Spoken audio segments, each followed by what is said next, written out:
Okay. Given everything you just mentioned now, what's your take on the progress so far, looking at, everything you've mentioned? Where are we now? There are lots of success stories. In some aspect, one can say we have even achieved more than what we have laid to achieve within the first 2 years. Because what we did was to have a short-term indicators within the first less than 3 months, and then the 2-year midterm, and also the 4 years. So this is the midterm, and one can categorically say it and congratulate Nigerians that a lot of progress have been made. So under the leadership of the Coordinator Minister of Health, he took all these priorities of the president, the campaign promises, and also came up with an approach and processes of how best to deliver and realize. And I'm happy to say that we have been on track from the areas that he has done, because he deployed new innovations and a new way of ensuring that we achieve the promises of President Bola Ahmed Tinubu under the Renewed Hope Health Agenda.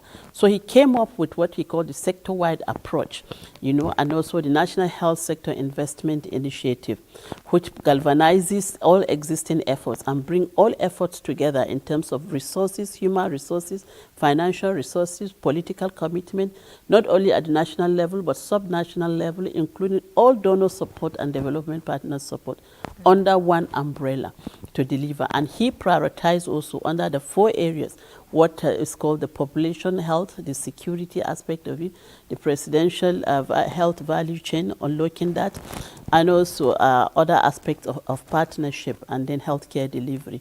Okay. So when you look at all those, one can categorically mention, and if you take it back also to the Renewed Hope Health priorities of President Bola Ahmed Tinubu, one can mention in each sector what progress have been made.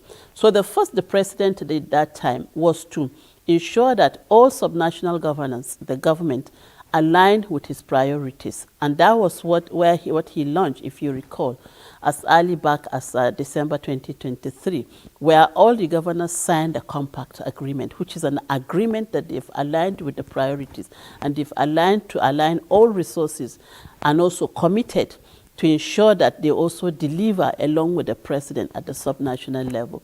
I think this was achieved, and a lot of governors have demonstrated that commitment. Another area is when you look at the financing area, the success story.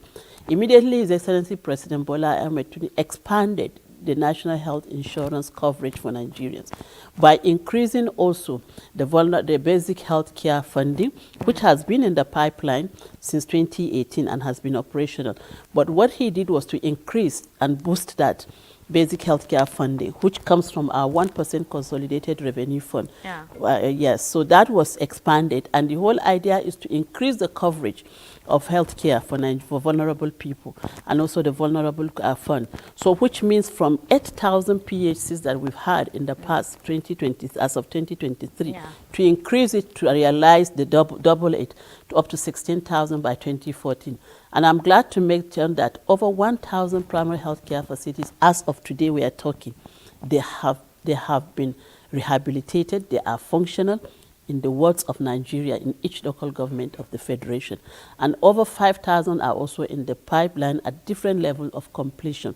So if this is done within the next few months, it means we have almost surpassed the indicators that we have agreed for primary health care. So that is in the area of that. And then if you take another area, still in financing, you can see that His Excellency President Bola Ahmed Tinubu, in partnership with the legislators, has sustained increment, which has continued over the period from 2023 budgetary allocation, 2024 budgetary allocation, and today at 2025, there has been an increment. And the budgetary allocation is slightly above 5% as we are talking. So those are demonstrations in terms of financing, that are domestic financing, and also this is just at the national level. But in addition, a lot is also happening at the subnational. Allow me come here.